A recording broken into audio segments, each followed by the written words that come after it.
खुलुमबाय मैयानि आदासार फैलाजों इन्टारभिउ लानायखौ माखासे मानसिफोरा भिडिअखौ नायजोबाखै दा आङो पार्ट 2 होनि इसेल' गुसुं बेखौ मोजाङै खोनासंनानै बुजिनानै ला बेनिफ्राय आङो नोंथांमोननो गोबां बाथ्रा खोन्थागोन भिडिअखौ मोजाङै नाय आङो थांनाय बोसोरावबो सासे एमसिएल गिदिर मानसिखौ इन्टारभिउ लानो थांनानै लोगो हमनानै बिसोरो माबायदि इन्टारभिउ होनो नागिरो दा भिडिअखौ एसे नायग्रोनानै ला जेन'बा दाखालि बिसायख'थिनि टाइमाव केन्डिडेटजों केन्डिडेट नङा होनबा खोथा बुंलायलायदों ससियेल मिडियायाव बा दान्थे बिथान्थे जादों मालाबा नांलायलायदों मालाबा जाम्बाबो होनलायलायदों नङा होनबा इलेक्सन जोब्बाय बिनि उनाव मा फैदों बैसागो फैदों बैसागोनि जौसाङाव बे सानै केन्डिडेटजोंनो एखे लोगो मोखांजों मोखां रायलायनानै साजों लानो रायलायबाय बेखौ रायजो राजाफ्रा मा बुजिदों बे पलिटिक्सआवहाय एखनब्ला समावहाय आंनि सार्थनि थाखाय सोरनिबो सायाव आं खोथा बुंनो हागोन दिनैनि दिनावहाय जोंनि रायजो राजाफ्रा आं बुंगोन रायजो राजा हिसाबै सासे भटार्स हिसाबैथ' पलिटिक्सआव खर'खौ इसेबां जों सोहरखानो नाङा खारन रायजो राजा पाब्लिक हिसाबै भट थुनाया दिनैनि थाखाय नङा होनबा भारतआ जि दिननिफ्राय उदांस्रि जाबाय बे समनिफ्रायनो भट थुबोदों नङा होनबा भट थुबोबाय थादों जोंनाव बिटिसिबो जाबाय 2003 सनावहाय नङा होनबा बिटिसि एकर्डबो जाबाय दिनै बेसेबां जाबाय 23 इयार्स 23 बोसोर जालांबाय बे 23 बोसोराव गोबां बार भट थुबोबाय मालाबा इउपिपिनि सरकार फैदों मालाबा बिपिएफनि फैदों किन्तु खामला मावनानै जाग्राया दासिमबो खामला मोनदों थेला बोनानै जाग्राया ट्राक बायाखै मालाबा थ' होनबा नों भटसो थुदों सोरखौबा मोजां मोननानै नों भट थुदों हमनानै ला नोङो दिनैनि दिनावहाय नांगोलाव भट बिनि ओंथिया बे नङा जे ट्रेक्टराव भट थुग्राखौ नों गाज्रि मोननांगौ नङा होनबा नों दिनै ट्रेक्टराव भट थुदों बिनि ओंथिया बे नङा नों नांगोलाव भट थुग्राखौ गाज्रि मोननांगौ नांगोलाव भट थुग्राजों नांलायलायनांगौ सासे साधारन भटार्स जानानै नङा होनबा थ' ओंखायनो आं बुंनाया बे दिनै लिडारफ्रा इलेक्सन टाइमाव नांलायबाय इलेक्सन जोबखांनायनि उनाव दिनै बैसागो जाबाय मोनसे स्टेजाव साहा लोंजाबाय खोथाबो रायलायलायबाय थ' नों साधारन सासे भटार्सल' जानाङा भट थुनायनि उनावनो जेराव नोंखौ सिनायनो हानाय नङा बा नोंखौ भट थुना थुवाखै मिन्थिया नङा होनबा जेनेबा आंनि समस्थियाव होनबाय मानास आंनो माने हाजार मानसिया भट थुदों आं सोरखौ सिनायनो हागोन थ' आंनि जानानै जायखौ आं सिनायानो आंनि जानानै आंनो भट थुनांगौबाबो आंनि भटार्सआ गुबुननि भटार्स नांलायनांगौ खमायनांगौ मा दं बेखौनो आं बुंनो नागिरबा रायजो राजाफोरनि बिखुङाव रावनावबो माथा मारिनाय गैया नंगौ दाखालि बेवहाय सोरबा बिपिआवबो भट थुग्रा थागोन बिजेपिआवबो भट थुग्रा थागोन इउपिपिआवबो भट थुग्रा ओंखायनो रायजो राजाफ्रा सोलाय सोल' टाइम इनस्टिटिउसनखौ नायनानै भटखौ थुयो रावनावबो माथा मारिनाय गैया दा नोंथांमोना भिडिअखौ नुखाजोब्बाय भिडिअखौ 10 मिनिट 15 मिनिट 5 मिनिट नायनानैनो गोबां मानसिफोरा कमेन्टस हरो राय हरो जाम्बा बेबुखु बायदिसिना दा बिथां सार फैला आदाया मा बुजायदो रायजोफोरखौ आरो मा बुंदो बे भिडिअनि ससे क्लिपाव बेखौ मोजाङै खोनासंनानै ला आङो थांनाय समाव बोसोरसे आगोलाव आं सासे एमसिएलखौ लोगो हमबाय बेनिफ्राय आङो इन्टारभिउ लानो नागिरदों बेनिफ्राय आंखौ सोंखादो मानि सायाव इन्टारभिउ लागोन बेनिफ्राय आं बुंबाय दिनै दा सोलिबाय थानाय इउथ्सफोरनि थाखाय मा मावनो नागिरदो नोंथाङा दा मा खालामनो नागिरदो नाथाय आंखौ मा बुंदों मिथिबायना इन्टारभिउआ पजिटिभ जानांगोन आं मा मावदो बबावबा आं मन्दिर बानायदों बबावबा आं लामा बानायदों बेफोरबायदि बायदिसिना माने आंनि बायदि आङो सोंथि खालामनो मोननाय नङा अब्ला आङो वान साइड इउटुबार जागोन ना जायाखै आंथ' वान साइड इउटुबार जानो हायाना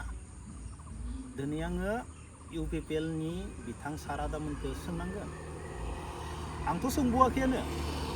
इउथ्सफोरनि थाखाय मा मावनो नागिरदों दिनैनि दिनाव साख्रि बाख्रिनि बेलायाव माबायदि इउथ्सफोरखौ माबायदि जौगाहोनांगौ आंथ' गोबां बाथ्राखौनो सोङाखै ओरैनो टटेलिसो रायलायदों गोबां सोंनांगौ मेन बाथ्राफोरखौ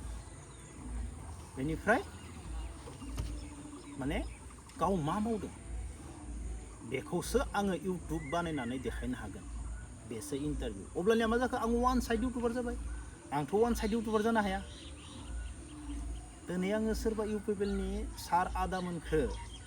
आङो सोंनांगोन बेनिफ्राय गाबोनो आङो मा जाय सरकाराव दोङो बिपिएफनि सोरबा सार आदामोनखौ लोगो मोनोब्ला आं बिसोरखौबो सोंनांगोन मा मावनो नागिरदों लाइमोन सेंग्रा सिख्लाफोरा गोलैसोनानै दोङो फुटबल ग्राउन्डआव गामिफोराव गथ'फोरा खेला धुला गेलेयो कच गैया ओरैनो गोलैना दोङो रावबो कचबो होआ गथ'फोरा खेला गेलेनो बिराद गोसो नाथाय फोरोंग्रा गैया जोंनियाव रावबो सुबिदा होआ नोंथांमोना हेल्प खालामनो हागोन नामा आङो मोननैथिंबो सोंनांगोन आङो सोरजोंबा थांनानै बे मा मावदो बे नै उमुक सारा नै लामाखौ बानायबाय नै उमुक सारा मन्दिर बानायबाय नै उमुक सारा पिता हास'दो नै माबा गायसनदो आं बेखौ खेबनानै होयोब्लाथ' वान साइड जाबायना आंथ' वान साइड इउटुबार जानो हाया आं कुइसन खालामो सोंगोन आं आरो जाय गिदिरा आंखो इन्टारभिउआ पजिटिभ जानांगोन होननाय लोगो लोगो आं इन्टारभिउ लाखायाखै आं मानो नांगोन आं ना आं रायजायाना आङो सोरनिबा पजिटिभ इन्टारभिउखौ बेनि बागैल' आङो खोन्थानानै आं मानो रायजानो आं रायजानो हायाना आं जाबाय गेजेरनि मानसि ओरैबायदि आंखौ माने बे बिपिएफनि मानसि ओरैबायदि इन्जय खालामदों माने कमेन्ट बक्सआव आं बेफोरखौ जेबो मोना आंनि खामानिया जाबाय सोंनाय मोननैथिंबो मा मावनो नागिरदों बेफोरबायदि बाथ्रा बुंदोंमोन आगोलाव दिनै मानो जाफुङाखै मानो थगायखो जोंखौ बेसो आंनि भिडिअ'आ मैया ओरैबायदि मोजां इन्टारभिउ होदों जोंहा सार फैला आदाया जों सानैजों रायज्लायखादों आदा भिडिअ'आ दान्थे बिदान्थेबासो मोजां जागोन मोनसेल' साइड बा भिडिअ'आ मोजां जागोन आं बुंखादों आदाखौ आंखौबो मायबा बुंनो गोसोबा बुङादा नाथाय भिडिअ'आ गेजेराव जों रायज्लायलायनांगोन फारसेल' वान साइड पजिटिभल'बा बे भिडिअ'आ मोजां जाया अब्लानो आंबो वान साइड जालांगोन आंथ' वान साइड जानो हाया दा माखासे मानसिफोरा मा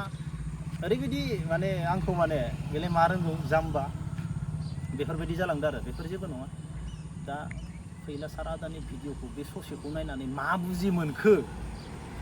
मा बुजिनो हाखो फैला आदा सारा मा बुंखो बेखौसो नोंथांमोना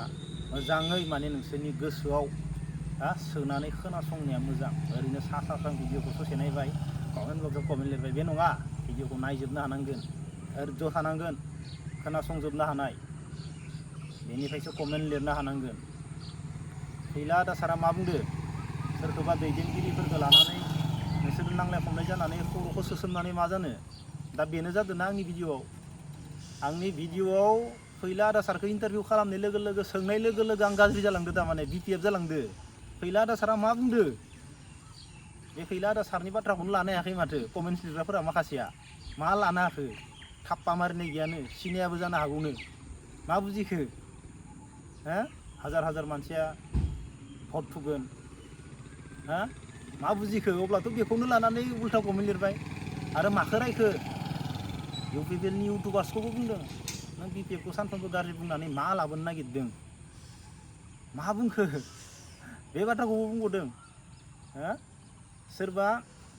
बिपिएफनि जानानै इउपिपिएल प्रमद बर' सारखौ रायबाय थानानै मा लाबोनो नागिरदों बे बाथ्राखौबो बुंदों एसेबां मोजां बाथ्रा बुंनायनि उनाव आं माने वान साइड जालांदों माने बिपिएफ जालांदों आङो वान साइड भिडिअ लाबोआ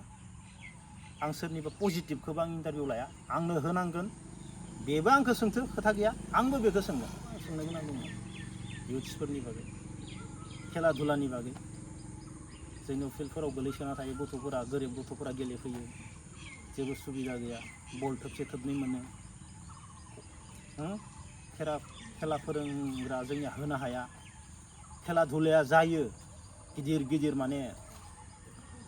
टिकेट दानना नायलायनाय फैसानि ट्रफिनि खेला जायो नाथाय जोंनि जायगानि गथ'फोरखौनो जों सोलोंथाइ होनो हाया मोजाङै मास मोनसे मास मोननैल' जों कच होनो हायो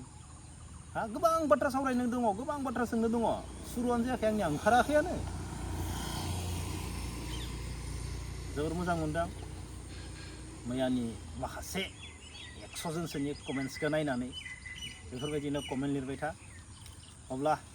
भिडिअखौ बेखिनियावनो दोनथ'नोसै जय हिन्द।